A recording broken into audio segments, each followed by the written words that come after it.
Sister Wives Meri Brown reveals poor treatment by Cody post-divorce. Sister Wives star Meri Brown is getting a lot of attention following her emotional reunion with Tamron Hall, who used to be the Brown family's tell-all host. The two talked about many things from the show, including how hurt Tamron was when she got fired.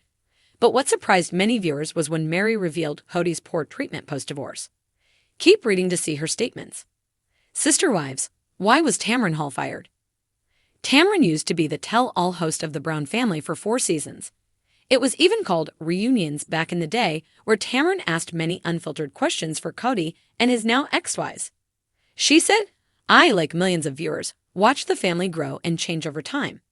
However, Tamron and Meri both agreed that some family members don't like how she holds some of them accountable, which ultimately led to TLC's decision to cut ties with her. Tamron admitted she was sad about getting kicked out of the Brown family. The former Sister Wives tell-all host even remembered how amazing the Brown children were. Meri reveals poor treatment by Cody post-divorce. During Meri Brown's interview with Tamron Hall, she revealed how unkind Cody was towards her since their divorce.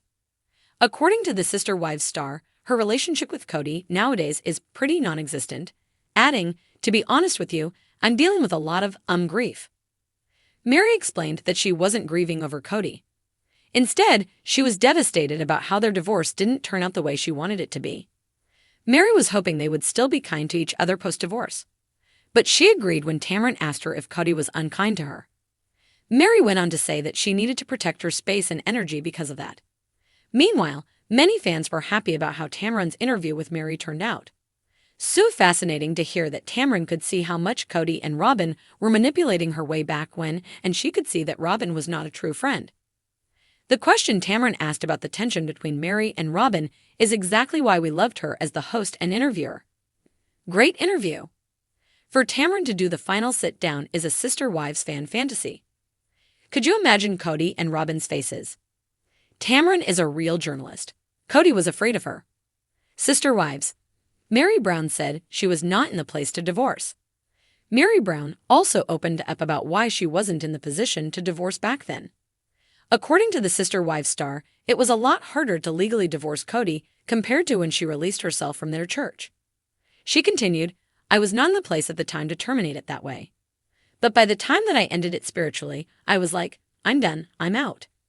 Cody had to legally divorce Meri so he could marry his 4th wife, Robin. Since then, things fell apart in the family as the 3 other wives saw Cody's growing favoritism towards Robin. In the quiet of her B&B in Parowan, Meri Brown sat on the front porch, the wooden swing creaking beneath her as a warm desert breeze rustled the sagebrush. The setting sun painted the Utah sky in oranges and purples, but there was no peace in her heart.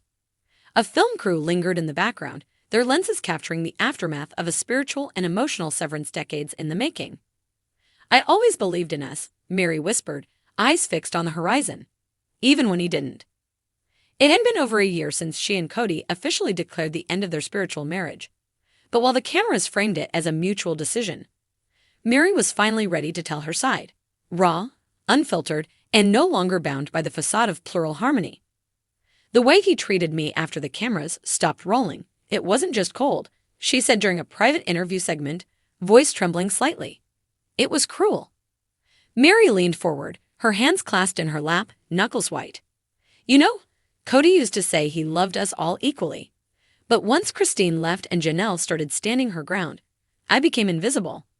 And after the divorce, I wasn't just invisible, I was disposable."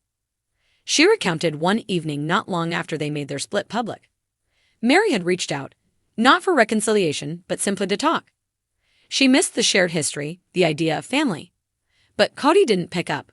Instead, he texted, "I don't have time for this, Meri. Move on. Move on." "It was like 30 years of my life had been reduced to a text," she said with a bitter laugh. Worse yet, Meri shared how Robin, once her closest confidant, had slowly withdrawn after the split, allegedly at Cody's urging. "She used to call every day. Now, I hadn't heard her voice in months. I think she's afraid of rocking the boat over there. She's hanging on to Cody like he's the last lifeboat on the Titanic." Meri shifted in her seat. "He told her I was too emotional and stuck in the past. As if grief over a failed marriage makes me weak. As if loyalty is something to be punished. But perhaps the most painful blow came during the holidays. Meri had extended an invitation to Cody and the rest of the family for a Christmas gathering at her B&B. She cooked, decorated, even had personalized gifts made. "I wanted to keep some tradition alive," she said.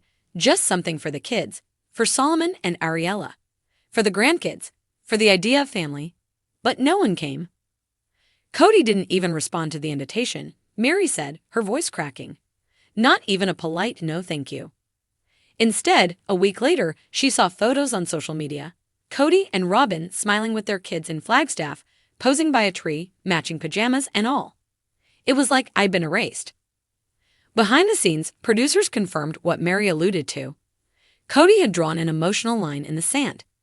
He made it clear he wanted to focus on his real marriage, one crew member noted, referring to his legal union with Robin. "He told us not to film him discussing Meri. Said it was a waste of screen time." Still, Meri kept filming, because her story, she insisted, mattered. "I spent so many years minimizing myself to keep the peace," she said, smiling through pain, accepting crumbs, hoping for a glance, a compliment, anything. Now, with a new season of Sister Wives in the works, Meri plans to use her screen time differently, reclaiming her narrative and showing viewers what strength looks like on the other side of rejection. There are whispers of a memoir, a potential spin-off, even a women's retreat series built around healing and self-worth. But more than anything, Meri is focused on rediscovering who she is without Cody. "I used to think my worth came from being a wife," she said. "A good wife, a loyal wife. Now I see that I was never meant to shrink myself to fit into a broken mold." And she's not interested in revenge, though some might interpret her newfound confidence as exactly that. "No, I don't want to hurt Cody," she said, shaking her head. "But I won't protect him anymore, either. He made his choices. He wrote me out of his life. Now I get to write myself back in, my way." Still, the wounds are fresh, and healing isn't linear. "There are days I wake up and wonder what I could have done differently. If I had been less needy, more submissive. But then I remind myself, love isn't supposed to make you question your worth. It's supposed to lift you." And while Meri doesn't harbor dreams of reconciliation, she hopes one day Cody will look back and see the woman who never stopped believing in him, even when he stopped believing in her. "For better or worse, I loved him," she said, her eyes glistening. "But now I choose to love myself more." As the desert sun dipped below the horizon, Meri stood up, brushing imaginary dust from her jeans. She glanced toward the mountains, then back at the camera. "This isn't the end," she said, her voice clear and strong. "It's my beginning." And with that, Meri Brown walked off the porch toward whatever came next. No longer a sister wife, no longer Cody's shadow, but finally, fully, undeniably herself.